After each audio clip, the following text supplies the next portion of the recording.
Hello and welcome to Tech Week in View, where each week we take the biggest stories of the week, chew them up, spit them out and tell you what we think. Stay tuned.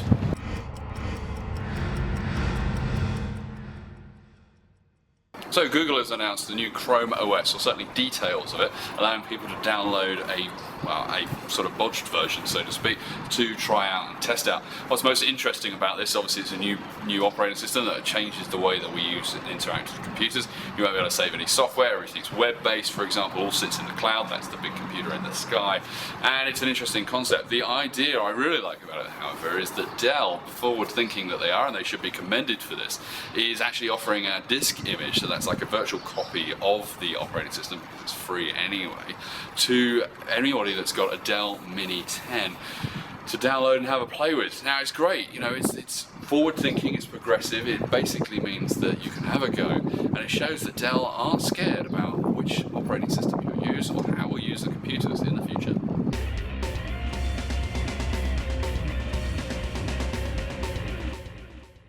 So if you want to become one of the most searched for people on the internet, it seems that you either got to die or get a divorce. Bing has announced, as Microsoft's search engine has announced, their top 10 searches for 2009. And most of them are populated, I think 6 or 7 of them are actually celebrities who are no longer with us. There's obviously Michael Jackson, he topped out at the top, there's Farrah Fawcett, there's Patrick Swayze, and the only other celebrity that seems to have made it into their list that hasn't died is John and Kate. Now if you're in the UK you have no idea who those people are.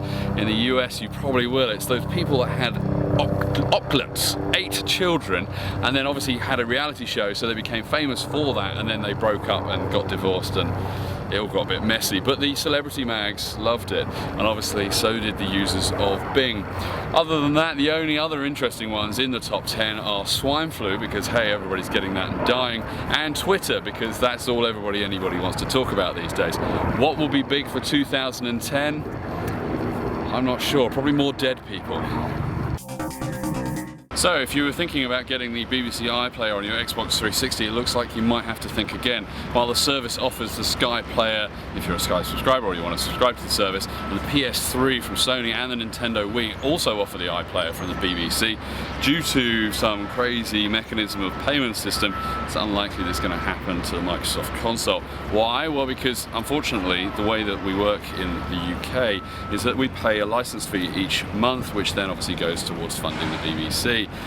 Within that, obviously the BBC iPlayer, suggesting that, well, if you have to pay for another service, i.e. become a gold user for the Xbox 360 Live service, then you're having to pay for something that you should be paying by right already for free, so to speak.